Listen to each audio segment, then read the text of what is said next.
This is a reflection by Arete Atimati of Cell 10. St. Faustina's experience of extraordinary visions and revelations in the diary. St. Faustina's visions focused on God's immense love for sinners, the urgency of repentance, and the reality of heaven, hell, and purgatory.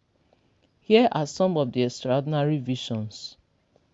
The vision of Jesus as the Divine Mercy on 22 February 1931 is recorded in Diary 47 to 48.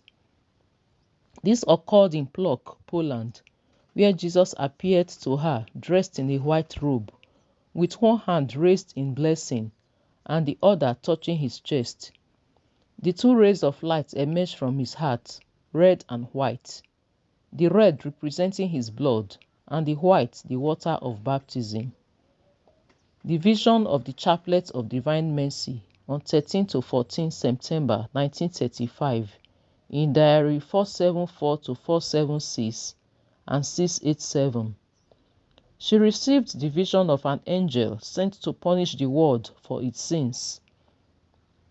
She later received these words from Jesus: "Say unceasingly the chaplets that I have taught you." The vision of hell on 20 October 1936 in Diary 741.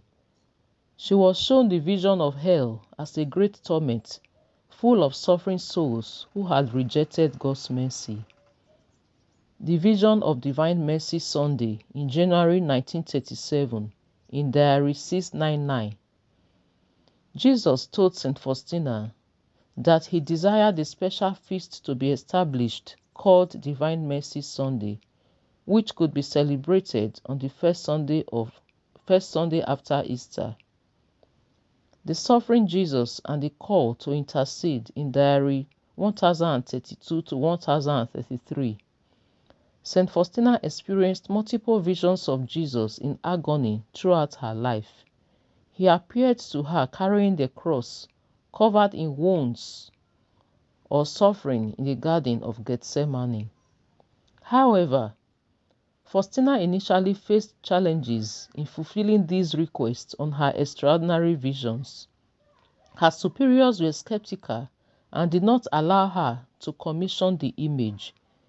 She endured misunderstandings and even considered leaving her religious congregation to start a new one, solely dedicated to Divine Mercy.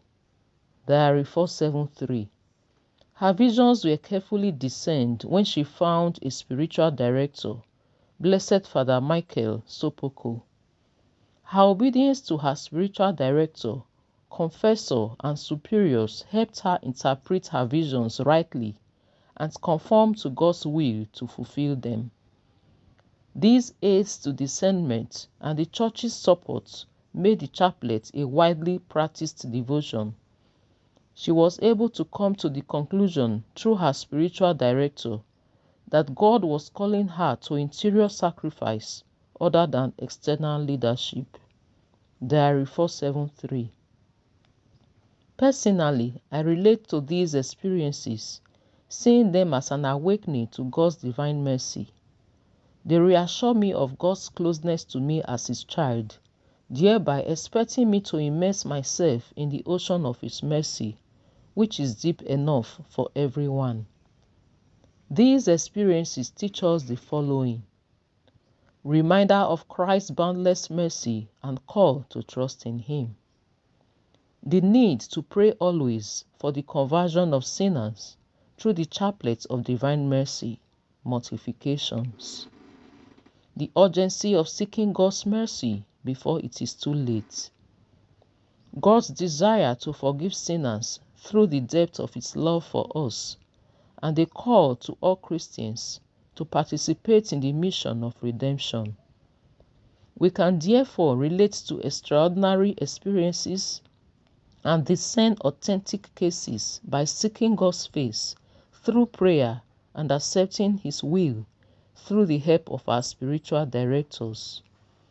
St. Faustina has taught us that without obedience and a good culture of spiritual direction rooted in humility, we will not be able to correctly discern authentic cases of supernatural experiences or even interpret those cases well.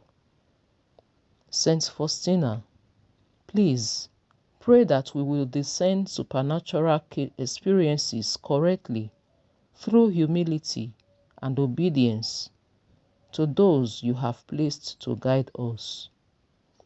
Jesus, I trust in you. Jesus, I trust in you.